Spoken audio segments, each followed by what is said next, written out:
Béni soit l'Éternel. Alléluia. Comment allez-vous, mes bien-aimés? Bien. Les malades de la grippe vont mieux? Amen. On tousse un peu toujours? Que la grâce du Seigneur soit multipliée, soit renouvelée sur chacun, multipliée. Amen. Il est la force de son peuple. Alléluia.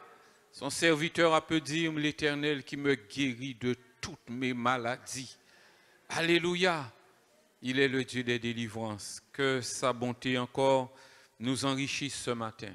Amen. Béni soit le Seigneur. Pour commencer le message que je vais partager avec vous, je vais témoigner de l'embarras que j'ai eu ce matin, puisque j'avais deux pensées, deux messages qui se bousculaient dans mon cœur, et c'est vraiment la situation la plus compliquée à gérer, parce que il est important de savoir parmi ces deux messages lequel vient de Dieu et surtout lequel est pour le peuple du Seigneur ce matin. Et j'ai prié, cherché la face du Seigneur. Et ce matin encore, j'étais au bord de la rue, attendant le frère qui allait me ramener ici. Et j'avais la Bible ouverte, j'étais en train de vérifier un verset. Je ne sais pas si vous avez déjà vu cette publicité dans le gars qui est dans l'ordinateur, dans l'ascenseur, en train de regarder son téléphone. Voilà, j'étais comme lui, là, tranquille, beau gosse. Et puis, une voiture s'arrête et une dame me propose de me ramener ici. Et j'ai accepté. Et cette dame, pendant le trajet, nous avons discuté et elle m'a expliqué comment elle passait sa journée. Elle était en route pour aller faire du bénévolat. Elle m'a dit que chaque dimanche, elle se lève pour aller rendre visite à deux personnes âgées dont elle fait la toilette et à qui elle fait la conversation. Elle reste un moment pour leur tenir compagnie. Et lorsque j'ai entendu cette parole, je me suis dit, Seigneur, tu me parles. Voilà, je sais maintenant, parmi ces deux messages, lequel je dois partager ce matin. En effet, ce matin, nous allons parler des œuvres de la foi. Amen. Les œuvres de la foi. Et nous ferons notre lecture dans l'Épître aux Galates, chapitre 5, verset 6. Galates, chapitre 5, verset 6.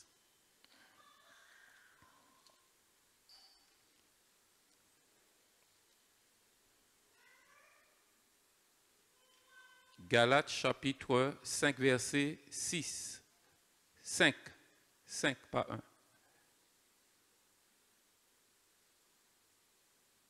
Merci.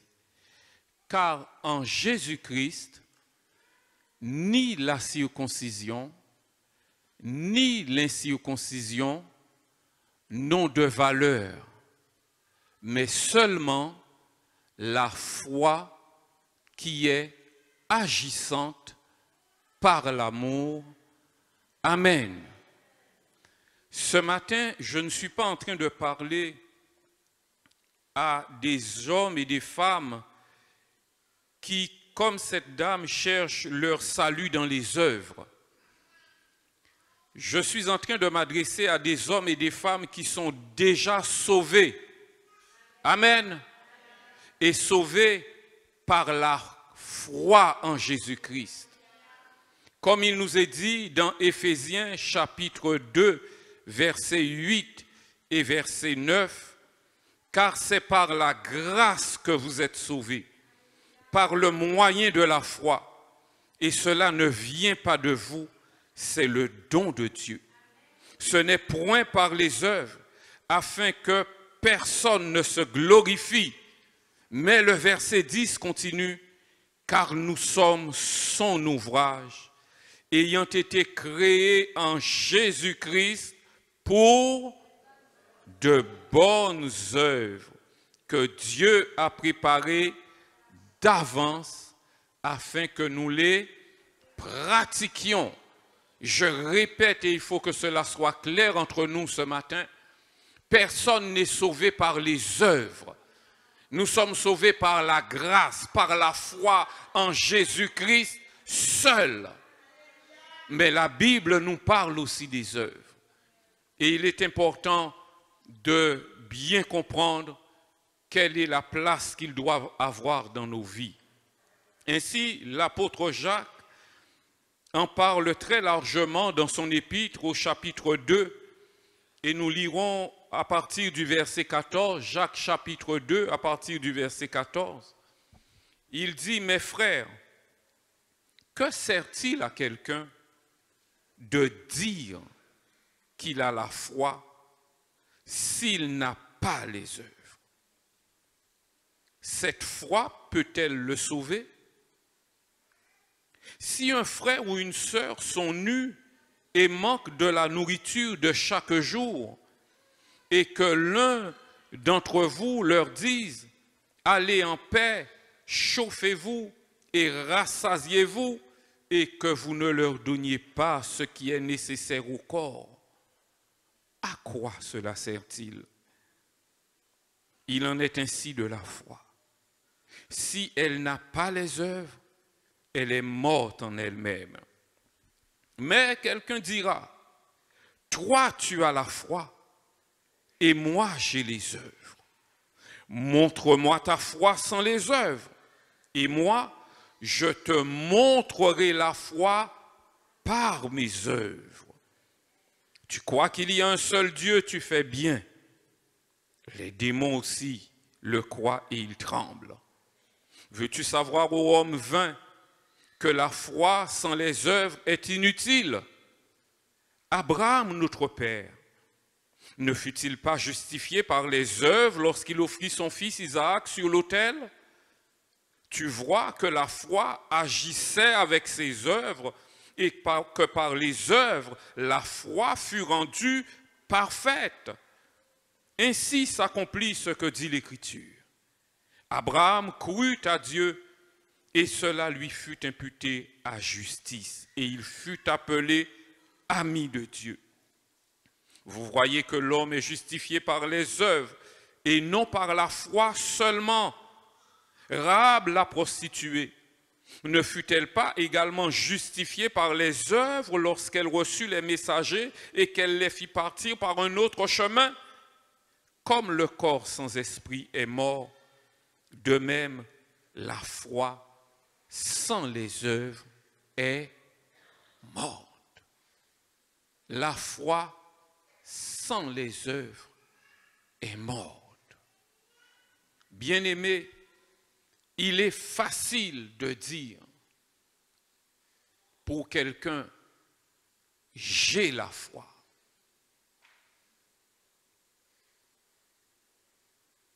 Mais démontrer cette foi, c'est une autre chose. Il faut que cette foi soit accompagnée par les œuvres de la foi. Il faut que cette foi soit démontrée par les œuvres de la foi. L'Écriture ne nous appelle pas à dire que nous avons la foi. L'Écriture ne nous appelle pas à proclamer que nous avons la foi. Mais l'Écriture nous appelle à vivre notre foi. La foi doit être une foi agissante. Une foi agissante et qui agit par le moyen de l'amour. Alléluia. Je disais tout à l'heure, et peut-être que cela pourrait faire l'objet d'un débat, mais je le dis comme je le comprends, frères et sœurs. Après avoir sondé les Écritures, j'arrive à la conclusion que la première des œuvres de la foi, c'est le baptême. Ce n'est pas se détourner du péché. Ce n'est pas avoir en horreur le péché. Parce que ça, ce n'est pas une œuvre qui vient de nous. Ça, c'est l'œuvre du Saint-Esprit en nous. Mais ce qui revient de nous, notre première décision, notre premier engagement, notre première œuvre après la foi, c'est le baptême. Dans l'évangile de Matthieu au chapitre 3, Matthieu chapitre 3 à partir du verset 5, parlant de Jean-Baptiste, il est dit, les habitants de Jérusalem, de toute la contrée et de tout le pays des environs du Jourdain, se rendaient auprès de lui. Et confessant leurs péchés, ils se faisaient baptiser par lui dans les eaux du Jourdain. Après avoir confessé leurs péchés, ils se faisaient baptiser. Frères et sœurs, nous avons besoin de reconsidérer notre compréhension de la doctrine du baptême.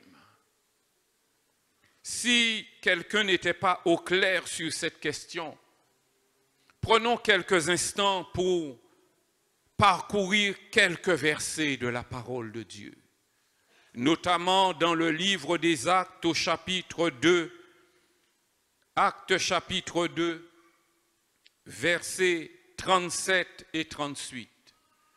Actes chapitre 2, versets 37 et 38.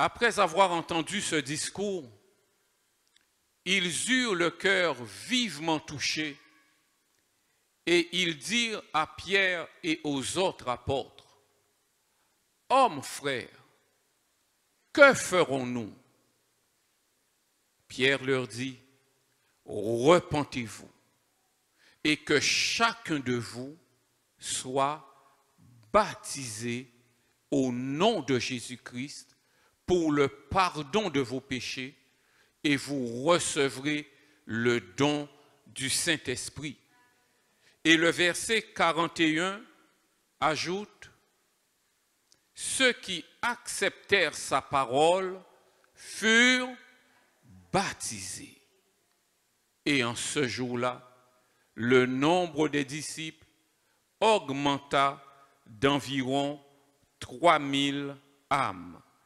Nous pourrions encore lire toujours dans le livre des Actes au chapitre 8, les versets 12 et 13. Actes chapitre 8, versets 12 et 13. Il est dit, « Mais quand ils eurent cru à Philippe, qui leur annonçait la bonne nouvelle du royaume de Dieu et du nom de Jésus-Christ, hommes et femmes se firent baptiser. Simon lui-même crut, et après avoir été baptisé, il ne quittait plus Philippe, et il voyait avec étonnement les miracles et les grands prodiges qui s'opéraient. Toujours dans le livre des Actes, chapitre 8, versets 35 à 38. Alors Philippe, ouvrant la bouche et commençant par ce passage, lui annonça la bonne nouvelle de Jésus. Comme ils continuaient leur chemin, ils rencontrèrent de l'eau, et l'eunuque dit, « Voici de l'eau. Qu'est-ce qui empêche que je ne sois baptisé ?» Philippe dit, « Si tu crois de tout ton cœur, cela est possible. » L'eunuque répondit, « Je crois que Jésus-Christ est le Fils de Dieu. » Il fit arrêter le char. Philippe et l'eunuque descendirent tous deux dans l'eau et Philippe baptisa l'eunuque. Bien-aimé, Jésus a donné l'exemple en se faisant baptiser. Jésus a ordonné à ses disciples d'aller par le monde, de faire des disciples et de les baptiser. Les disciples de Jésus ont obéi à cette parole et ils ont baptisé, mais avant eux-mêmes ont été baptisés. Tout comme l'apôtre Paul, chapitre 9, toujours dans Actes chapitre 9, verset 18, il est question du témoignage de Paul après sa rencontre avec Jésus. Il est dit au verset 18, « Au même instant, il tomba de ses yeux comme des écailles et il recouvra la vue. Il se leva et fut baptisé. » Et lorsque ce même Paul donnera son témoignage toujours dans Actes chapitre 16, Actes le chapitre 16, verset 32,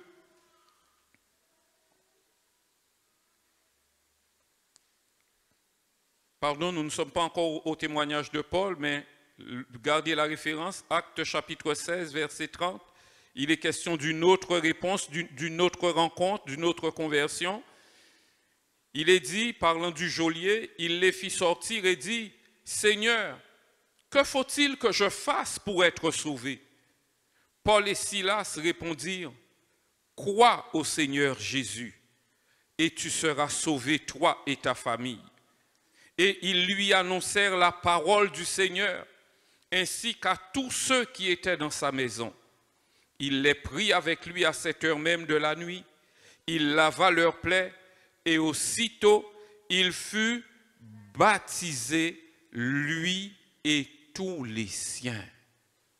Et pour terminer avec le témoignage de Paul, chapitre 22, lorsqu'il rend témoignage de sa rencontre avec le Seigneur, Acte 22, à partir du verset 14, il dit,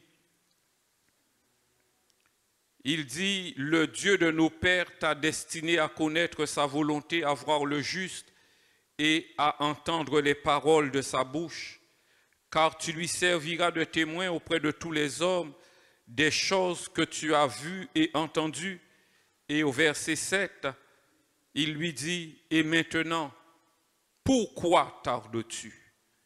Lève-toi, sois baptisé et lavé de tes péchés en invoquant le nom du Seigneur. Amen. » Je suis convaincu, frères et sœurs, que la première œuvre de la foi d'un chrétien, c'est le baptême. Il y en a qui disent, j'ai ma relation avec le Seigneur et cela suffit. Mais comment la voit-on cette foi? Comment la voit-on cette relation?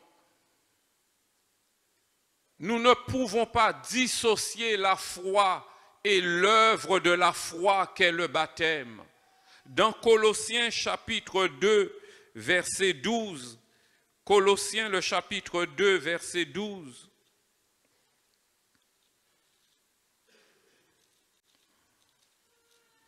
Colossiens chapitre 2, au verset 12, il est bien dit, ayant été enseveli avec lui.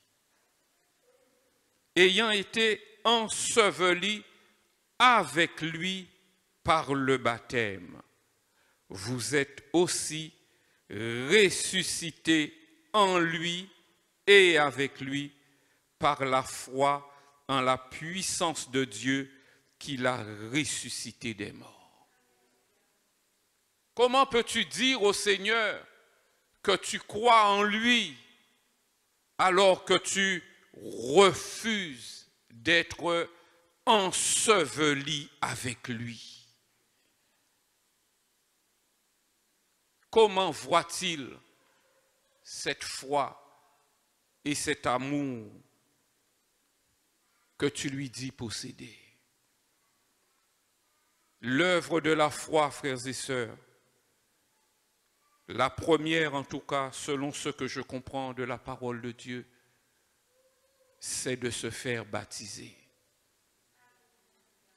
Jésus dira, les pharisiens et les docteurs de la loi, en ne se faisant pas baptiser, ont rendu nul à leur égard les desseins de Dieu pour eux. Amen. Amen. L'œuvre de la foi, d'abord pour le Seigneur. Mais l'œuvre de la foi également envers notre prochain. Nous devons démontrer notre foi envers Dieu par les œuvres envers notre prochain. Dans l'évangile de Luc au chapitre 10, Jésus prend une parabole très célèbre maintenant qu'on appelle la parabole du bon samaritain. Au verset 30, il est dit, Jésus reprit la parole et dit, « Un homme descendait de Jérusalem à Jéricho. Il tomba au milieu des brigands qui le dépouillèrent, le chargèrent de coups et s'en allèrent le laissant à demi-mort. Un sacrificateur qui fortuitement descendait par le même chemin, ayant vu cet homme, passa outre. Un lévite qui arriva aussi dans ce lieu, l'ayant vu, passa outre. Mais un samaritain qui voyageait, étant venu là, fut ému de compassion lorsqu'il le vit. Il s'approcha et banda ses plaies en y versant de l'huile et du vin. Puis il le mit sur sa propre monture, le conduisit à une hôtellerie et prit soin de lui. Le lendemain, il tira 2 deniers, les donna à l'hôte et dit, « Aie soin de lui, et ce que tu dépenseras de plus, je te le rendrai à mon retour. » Lequel de ces 3 te semble avoir été le prochain de celui qui était tombé entre les mains des brigands? Lequel des 3? Celui qu'on n'attendait pas. Celui qu'on n'attendait pas. Le premier qui est passé, c'était un sacrificateur, un homme religieux. Et malgré toute sa religion, il n'a pu faire aucun geste en faveur de cet homme couché au bord du chemin. Et c'était pareil pour le deuxième qui était un lévite aussi, un homme qui faisait profession, selon lui, de servir Dieu, mais qui est quand même passé outre en laissant cet homme dans sa misère. Et celui qui s'est arrêté, c'est celui justement que l'on n'attendait pas. Celui que l'on n'attendait pas. Cette dame avec qui j'ai parlé ce matin, j'ai voulu prendre le temps, j'ai considéré que c'est une âme que le Seigneur avait placée sur ma route. Et j'ai pris le temps de lui dire que j'admirais ses œuvres et son engagement. Vous savez, pendant tout le trajet, cette pauvre dame s'agrippait à son volant et à chaque fois, elle était obligée de se redresser comme ça. Elle a fait le trajet Baïf-Basse-Terre en ne dépassant pas 30 km. Je n'avais jamais vu ce trajet aussi long. Et en plus de cela, elle a dû faire un crochet, un détour, parce qu'elle m'a expliqué, je ne passe plus par ce chemin parce que mon fils a fait un accident et il est mort sur cette portion de route et depuis sa mort, je n'arrive plus à passer par là. Elle a une douleur intense au genou. Et pourtant, ni la douleur, ni l'obstacle qui est devant elle, rien ne l'empêche chaque dimanche matin de quitter sa maison et d'aller faire ses œuvres. Alors je lui ai dit combien j'admirais cette œuvre. Mais j'ai pris aussi le soin de lui dire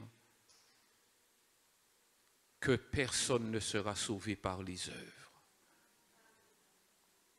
Il manquait l'élément central dans son œuvre. Elle fait cette œuvre pour être sauvée. Elle m'a dit, j'espère que le Seigneur me le rendra. Je lui dis, non, madame, la Bible dit que personne ne sera sauvé par les œuvres. Ce n'est point par les œuvres, afin que personne ne se glorifie. Mais c'est ceux qui sont sauvés, qui font ces œuvres bonnes que le Seigneur a préparées d'avance pour eux. Mais le problème, c'est que ce matin, c'est elle qui faisait l'œuvre. C'était pas moi, c'était pas nous. C'était pas toi.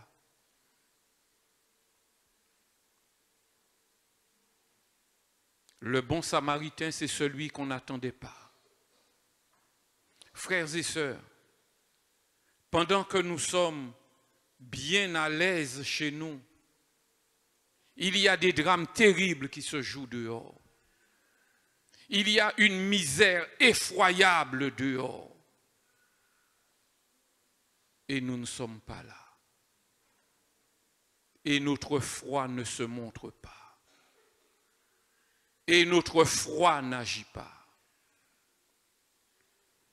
Dimanche dernier, le Seigneur a pointé son doigt sur moi.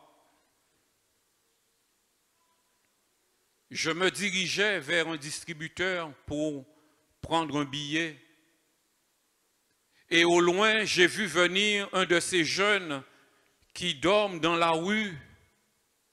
Je l'ai vu venir dans ma direction et cet homme-là me connaît parce que j'ai l'habitude de lui donner de l'argent. Mon épouse aussi, il nous connaît. Dès qu'il aperçoit mon épouse, il essaie de se rapprocher d'elle. Maman, maman, quand il me voit, je ne vous dirai pas comment il m'appelle.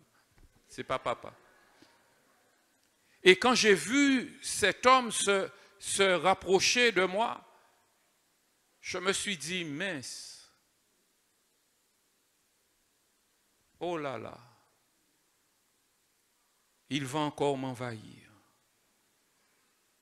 me demander de l'argent.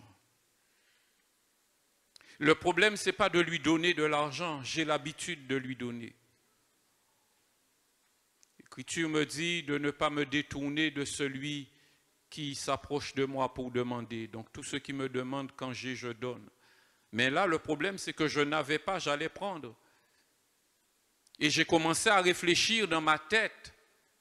Prendre, mais ce sera un billet, je ne peux pas lui donner un billet. Qu'est-ce qu'il fera avec cet argent? Je ne sais pas comment il va l'utiliser. Et peut-être qu'il va se faire agresser pour qu'on lui vole ce billet. Et j'étais là en train de réfléchir à propos de l'argent, comment gérer l'argent. Et puis, quand j'ai regardé, je ne l'ai plus vu. Et en cherchant bien, j'ai vu que cet homme, pendant que moi j'étais en train de cogiter, il s'était allongé par terre sur le sol et il avait plongé son visage dans l'eau par terre pour boire de l'eau. J'ai été dévasté à ce moment-là. Et j'ai senti le doigt du Seigneur sur moi pour me dire, est-ce que tu le vois? Lui aussi, c'est mon enfant. Est-ce que tu le vois? Je n'avais jamais imaginé que j'aurais vu une pareille chose dans mon pays. J'ai été dévasté, ravagé, j'ai perdu ma paix pour la journée.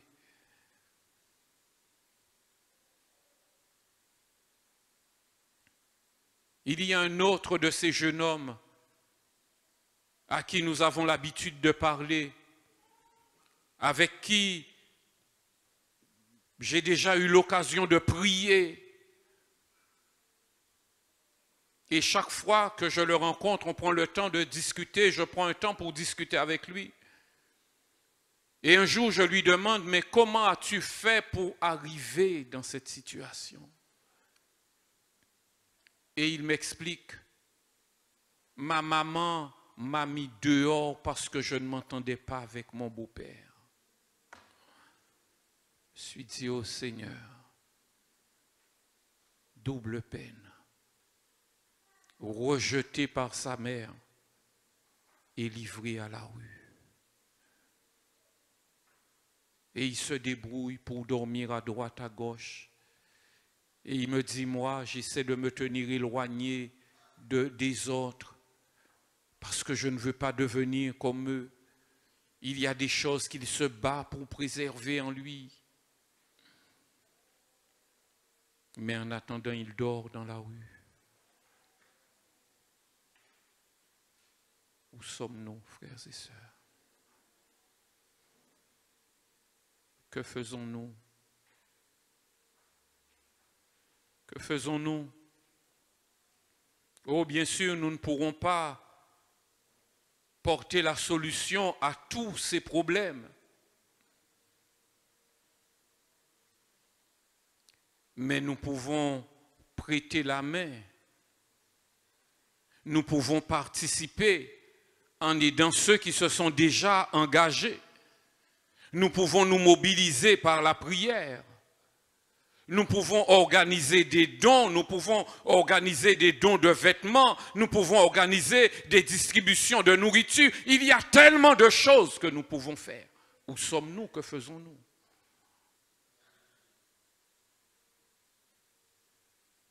Je ne jette la pierre à personne.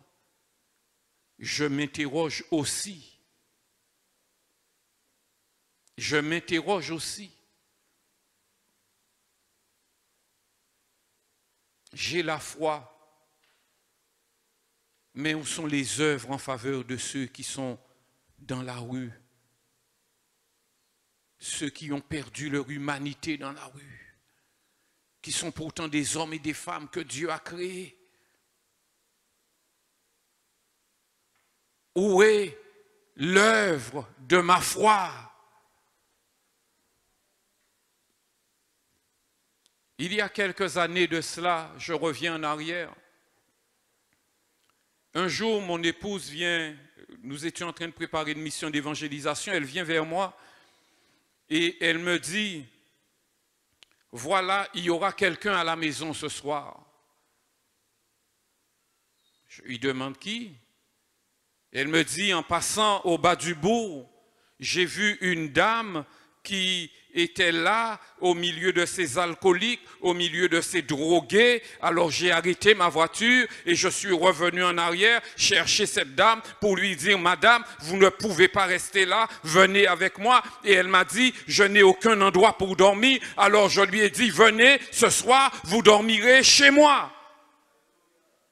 Et rentrée à la maison, elle a désorganisé la chambre des enfants, elle a libéré une chambre pour installer cette dame dans cette chambre.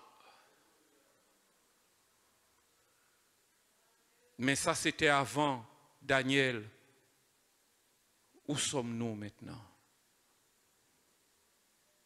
Où sommes-nous depuis ce jour-là? Où sommes-nous, frères et sœurs? Où sommes-nous? Et là aussi, c'est quelqu'un qui avait eu un accident de la vie. C'était une personne haut placée qui vivait dans une belle villa avec une piscine. Et malheureusement, un jour, son fils, un bébé, est allé dans l'eau et il s'est noyé. Et le chagrin l'a dévasté. Et le couple a explosé parce que l'un et l'autre se renvoyaient les responsabilités, la culpabilité. Elle a quitté la maison. Puis elle a commencé dans l'alcool, la drogue, etc. Et puis c'était la spirale. Mais lorsque elle a trouvé quelqu'un pour la ramasser dans la rue et l'emmener et la doucher, la baigner, lui donner à manger, parler avec elle, elle a été restaurée dans son humanité. Et bien entendu, elle a accepté le Seigneur. Elle est retournée chez elle et son mari a eu une promotion, il est devenu je ne sais plus quoi au niveau européen et c'était devenu une personnalité qui nous invitait, qui nous envoyait des cartes auxquelles nous n'avons pas répondu. Ce n'est pas la gloire des hommes que nous cherchons. Mais la question que je me pose ce matin, où est-ce que je suis aujourd'hui? Je sais que j'ai été ainsi. Daniel n'avait même pas eu besoin de mon autorisation. Elle a décidé et après elle m'a informé parce qu'elle savait que j'aurais été d'accord. Mais aujourd'hui, est-ce que j'y pense? Est-ce que j'ose? Est-ce qu'elle y pense? Est-ce qu'elle ose? Où sommes-nous? Où nous sommes-nous perdus en chemin? Frères et sœurs, le Seigneur est attentif à la manière dont nous traitons les hommes et les femmes. Je vais lire un texte avec vous pour vous permettre de comprendre à quel point le Seigneur est concerné. Mais il ne faut pas que vous soyez troublés outre mesure, parce que ce n'est pas un texte qui vous concerne, qui nous concerne. Ce texte ne concerne pas l'Église. Parce qu'au moment où ces événements vont se dérouler, l'Église aura été enlevée déjà. Nous sommes d'accord? Nous sommes d'accord, frères et sœurs? C'est important. Ce sont des choses qui vont se passer pendant le deuxième retour du Seigneur Jésus. L'Église ne sera plus sur terre, mais il y aura des hommes, des femmes, des nations qui seront restés sur terre. Dans l'évangile de Matthieu chapitre 25, Matthieu le chapitre 25, au verset 31, Jésus dit, lorsque le Fils de l'homme viendra dans sa gloire avec tous les anges, il s'assiera sur le trône de sa gloire. Toutes les nations seront assemblées devant lui. Il séparera les uns d'avec les autres, comme le berger sépare les brebis d'avec les boucs. Et il mettra les brebis à sa droite et les boucs à sa gauche. Alors le roi dira à ceux qui seront à sa droite, « Venez, vous qui êtes bénis de mon Père.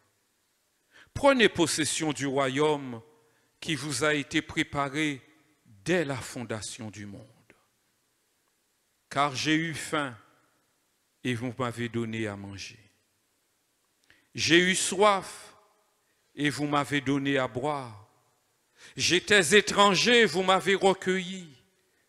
J'étais nu et vous m'avez vêtu. J'étais malade et vous m'avez rendu visite. J'étais en prison et vous êtes venus vers moi. Les justes lui répondront, Seigneur, quand avons-nous vu avoir faim et t'avons-nous donné à manger? Ou avoir soif et t'avons-nous donné à boire? Quand avons-nous vu étranger et t'avons-nous recueilli? Ou nu et t'avons-nous vêtu? Quand avons-nous vu malade ou en prison et sommes-nous allés vers toi? Et le roi leur répondra, je vous le dis en vérité, toutes les fois que vous avez fait ces choses à l'un de ces plus petits de mes frères, c'est à moi que vous les avez faites. Ensuite, il dira à ceux qui seront à sa gauche, retirez-vous de moi, maudits, allez dans le feu éternel qui a été préparé pour le diable et pour ses anges. Car j'ai eu faim et vous ne m'avez pas donné à manger. J'ai eu soif et vous ne m'avez pas donné à boire. J'étais étranger et vous ne m'avez pas recueilli. J'étais nu et vous ne m'avez pas vêtu. J'étais malade et en prison et vous ne m'avez pas rendu visite. Ils répondront aussi, Seigneur, quand avons-nous vu ayant faim, ou ayant soif, ou étranger, ou nu, ou malade, ou en prison, et ne t'avons-nous pas assisté? Et il leur répondra, je vous le dis en vérité, toutes les fois que vous n'avez pas fait ces choses à l'un de ces plus petits, c'est à moi que vous ne les avez pas faites. Et ceux-ci iront au châtiment éternel,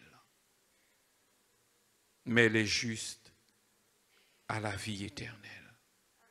Amen. Je répète, mon frère, ma sœur, toi qui as donné ta vie à Jésus, ça ne te concerne pas. Jésus ne t'enverra pas en enfer. Il faut que ce soit clair. On est d'accord? On est d'accord? On est d'accord. J'ai cité ce texte pour nous permettre de voir que le Seigneur est attentif. Il faudra qu'il produise des œuvres. Et comme ce sont des œuvres qui vont coûter, qui vont mettre leur vie en péril, alors il y a plusieurs qui vont se renier et qui vont choisir la facilité, qui vont choisir la lâcheté. Même pendant cette période, le peuple juif sera à nouveau persécuté. Les Juifs qui seront restés seront persécutés. Il y a ceux qui vont les aider et il y a ceux qui vont les laisser se débrouiller. Et Jésus leur dira, toutes les fois que vous ne l'avez pas fait pour le plus petit de mes frères, c'est pour moi que vous ne l'avez pas fait.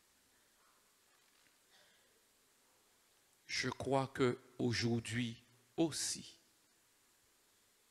même s'il n'y a pas de condamnation sur nous, même s'il n'y a pas de jugement sur nous, mais aujourd'hui aussi, le Seigneur veut réveiller nos cœurs et nous dire, il y a des souffrances dehors.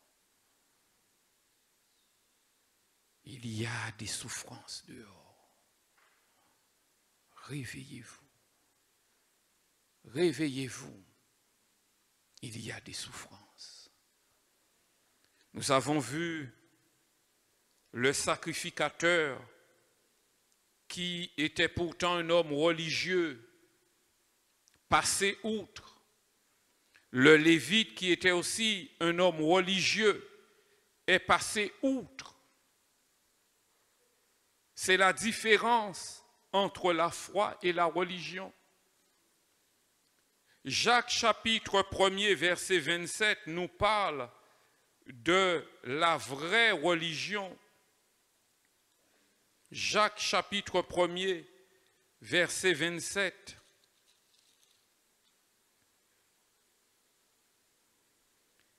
Il dit, la religion pure et sans tache devant Dieu, notre Père, consiste à visiter les orphelins et les veuves dans leurs afflictions et à se préserver des souillures du monde. Et malheureusement, plusieurs n'ont pris qu'une partie de cette religion et se préservent des souillures du monde. Mais il faut aussi visiter les veuves, les orphelins, ceux qui sont affligés, ceux qui sont dans la souffrance, ceux qui sont dans le dénuement, ceux qui n'ont plus rien, ceux qui n'ont plus d'espérance, ceux qui sont malades, ceux qui ont faim, ceux qui ont soif, ceux qui sont nus, ceux qui sont en prison. Notre religion doit aussi inclure cela. Sinon, ce ne sera que des mots.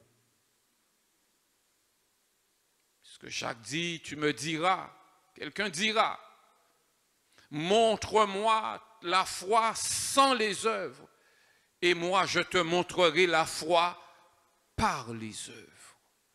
La foi se montre par les œuvres, frères et sœurs. La première œuvre de la foi, selon moi, c'est le baptême. Parce que c'est une œuvre envers le Seigneur. Dieu d'abord. Et les autres œuvres de la foi sont des œuvres envers notre prochain. Celui qui est nu, celui qui a faim, celui qui a soif, celui qui est dans l'affliction, mais aussi celui qui ne connaît pas le Seigneur. Dans l'évangile de Luc, nous avons une œuvre admirable de la foi. L'évangile de Luc, chapitre 5. Luc, chapitre 5, et nous lirons à partir du verset 17. Luc, chapitre 5, verset 17, il est dit, « Un jour, Jésus enseignait. Des pharisiens et des docteurs de la loi étaient là assis, venus de tous les villages de la Galilée, de la Judée et de Jérusalem, et la puissance du Seigneur se manifestait par des guérisons. Et voici des gens portant sur un lit un homme qui était paralytique, cherchaient à le faire entrer et à le placer sous ses regards. Comme ils ne savaient pas par où l'introduire, à cause de la foule, ils montèrent sur le toit et ils le descendirent par une ouverture avec son lit au milieu de l'assemblée devant Jésus. Voyant leur foi, Jésus dit, « Homme, tes péchés te sont pardonnés. » Jésus a vu leur foi parce qu'elle s'est manifestée au travers d'une œuvre. Parce que Jésus a vu leur foi, un homme a été sauvé. Frères et sœurs, il y a des hommes, des femmes, des jeunes gens qui ne sont pas sauvés parce qu'il n'y a pas d'œuvre à notre foi. Nous avons la foi sans les œuvres de la foi. C'est-à-dire que nous avons une foi qui est morte. Nous avons une foi qui est inutile. Ce n'est pas moi qui le dis, c'est la parole de Dieu. Si tu as la foi sans les œuvres, ta foi est inutile, ta foi est morte.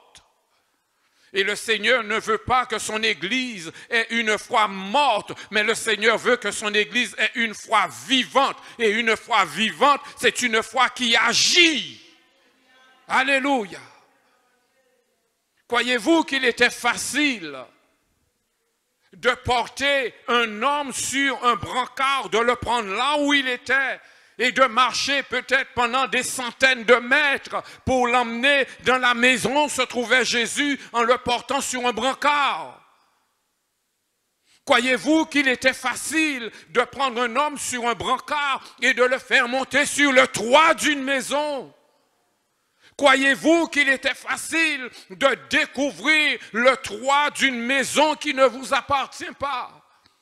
Croyez-vous qu'il était facile de faire descendre un homme couché sur un brancard et de le faire descendre jusqu'à ce qu'il arrive au niveau des regards de Jésus? Croyez-vous que cela fut facile? Il a fallu de l'engagement. Et Jésus a vu cet engagement. Et Jésus a honoré cette foi qu'il avait vue en sauvant cet homme. Que l'œuvre de notre foi permette au Seigneur de sauver des multitudes, frères et sœurs. Alléluia. Que notre foi, si elle ne l'est pas encore, devienne une foi agissante, devienne une foi efficace au service du Seigneur, pour accomplir les œuvres qu'il a déjà préparées pour nous. Il y a des œuvres qui nous attendent. Il y en a qui seront faites et il y en a qui ne seront pas faites.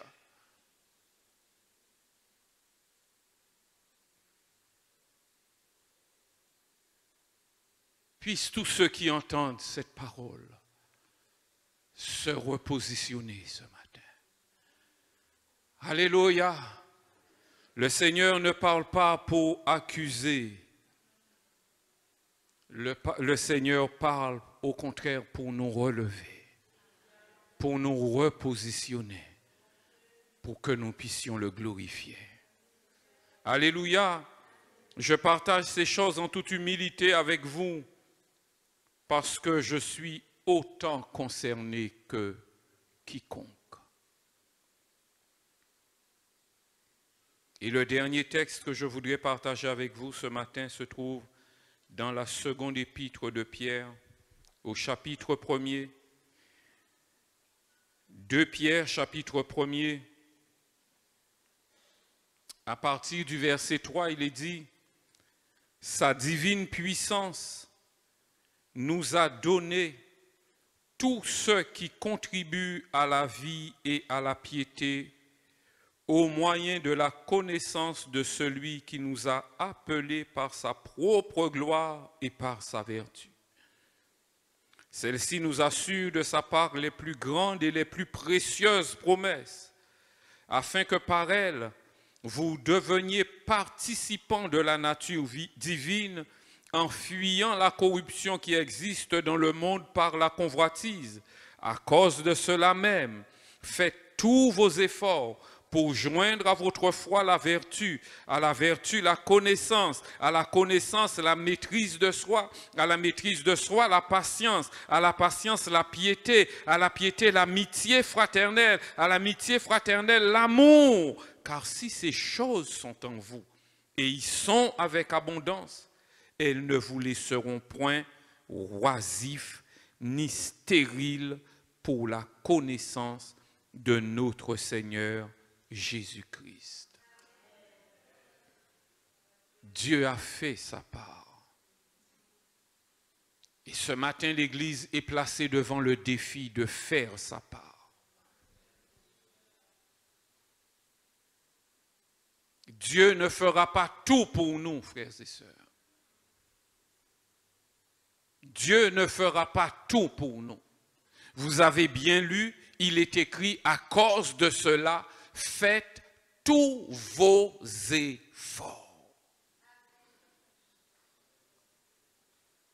Si tu ne veux pas avoir une foi stérile, si tu ne veux pas avoir une foi oisive, si tu ne veux pas avoir une foi morte ou une foi inutile, approche-toi du Seigneur pour réclamer sa grâce et pour faire tous tes efforts pour ajouter là à la foi la vertu, à la vertu la connaissance, à la connaissance la maîtrise de soi, à la maîtrise de soi la patience, à la patience la piété, à la piété l'amitié fraternelle, à l'amitié fraternelle l'amour. Nous avons besoin d'être équipés ainsi pour faire la volonté du Seigneur. Nous le représentons sur cette terre. Jésus, passant devant les aveugles, les a guéris. Passant devant les lépreux, les a guéris. Passant devant les démoniaques, les a délivrés. Jésus n'a laissé personne sur le carreau. Nous sommes l'Église de Jésus-Christ. Nous le représentons sur la terre. Que le Seigneur nous aide à nous montrer dignes de son nom. Inclinons-nous ensemble, frères et sœurs, pour réclamer la grâce et le secours du Seigneur. La grâce du Tout-Puissant. Alléluia. Oh, béni sois-tu. Gloire et honneur, puissance et force. Alléluia. Prenons le temps de repasser ces paroles dans nos cœurs. Prenons le temps, si ce n'était pas déjà fait, de nous repositionner devant le Seigneur. Peut-être qu'avant, ta foi produisait des œuvres. Peut-être que tu t'arrêtais sur le chemin pour venir en aide à ceux qui n'avaient rien. Peut-être que tu prenais de ton temps pour aller visiter, pour aller consoler. Peut-être que tu partageais le bien que tu avais afin que personne ne manque de rien et que tu ne le fais plus. Ce matin, tu peux revenir au Seigneur et lui demander grâce. Et tu pourras obtenir miséricorde, trouver grâce et être secouru. Que Dieu te donne la force de faire tous tes efforts, de ne point être négligent sur aucun de ces points, de ne point prendre la parole du Seigneur en vain. Ta foi doit produire des œuvres. Si tu n'es pas encore baptisé, ou si tu n'as pas encore pris dans ton cœur la résolution, la décision de te faire baptiser, il faut que tu reconsidères ta situation devant Dieu. Si tu l'aimes, si tu as la foi en lui, montre-le par tes œuvres. Jacques disait, tu crois qu'il y a un seul Dieu, tu fais bien, les démons aussi le croient et ils tremblent. Parce qu'ils ne peuvent produire aucune œuvre.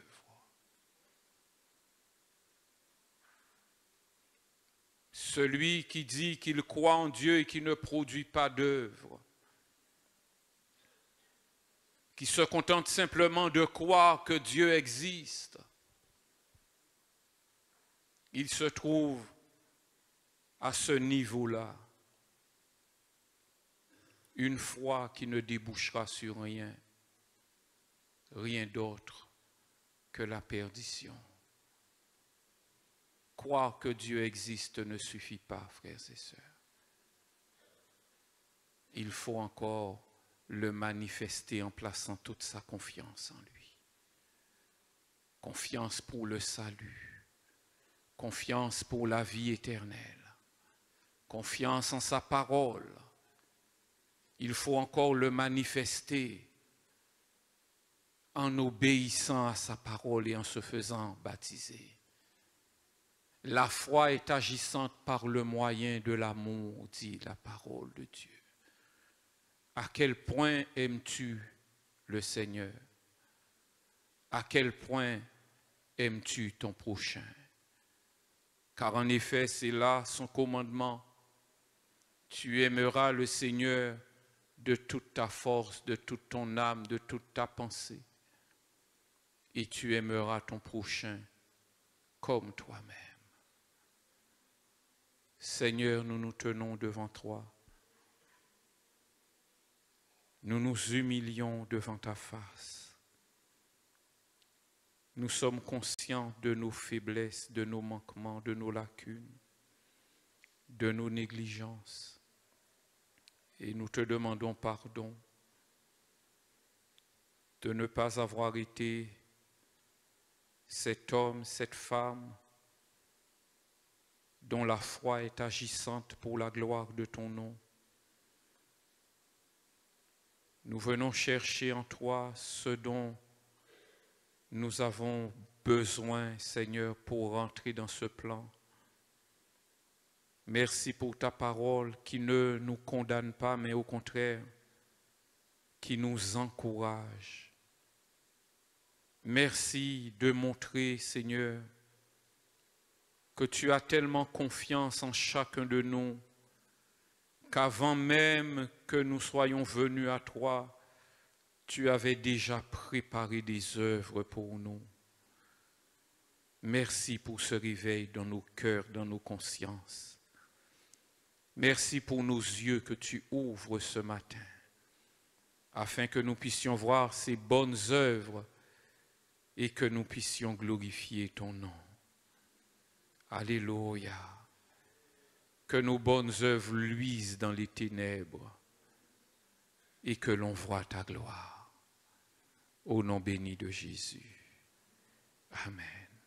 Merci Seigneur. Que le Seigneur nous bénisse, qu'il nous fasse grâce et qu'il nous aide à rentrer dans son plan.